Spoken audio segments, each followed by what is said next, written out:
wake-up call to act and look in the eyes of one of the worst crises the Church has ever experienced. For the first time in history, almost 200 church leaders were asked to admit that clergy sex abuse is a serious and global problem. These are the proposals at the end of the 4-day summit: new child protection guidelines in the Vatican city-state, a handbook for bishops and a task force. Fighting what has been described as the hand of evil that turns priests into tools of Satan was the goal of the gathering, as Pope Francis said in his final speech on Sunday. Non ci sono spiegazioni sufficienti per questi abusi nei confronti dei bambini. Umilmente e coraggiosamente dobbiamo riconoscere che siamo davanti al mistero del male.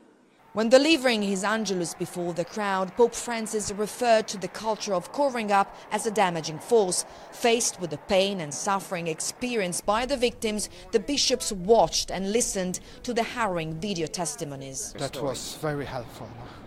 I mean, I am used already to listen to victims in my diocese, but for them, some bishops were the first time. Nobody after this conference can say that they just ignored, they didn't know. Now people have to act. And what were the comments from the other bishops who were watching this? Just silence and tears. The summit is calling for a new culture of zero-tolerance policy. These survivors here, coming from all over the world, are asking for more than just simple guidelines. Zero tolerance! On Saturday, activists and abuse victims marched on the streets of Rome. Around the notion of zero tolerance is where the debate does not end.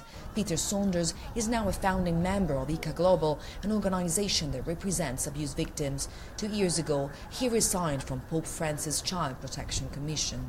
You can't just change culture by saying we need to have a conversation about this. This is not good. The rules that the Church must implement are quite simple, and we've been saying it for years. As has the Pope, but he's done nothing about it. An idea they stressed again in a press conference on Sunday after the Pope's final words, which they dismissed as a recycled rhetoric and a stunning letdown. But not all is lost, as Vatican media advisor Father Rosica explains. The victims, the survivors, were at the heart of this meeting. It was for them that we gathered together. Zero tolerance is the way of the future of the Church. The question now is how united the Church will be to ensure that the guidelines for abuse work on the ground. Giorgia Orlandi, Euronews, Rome.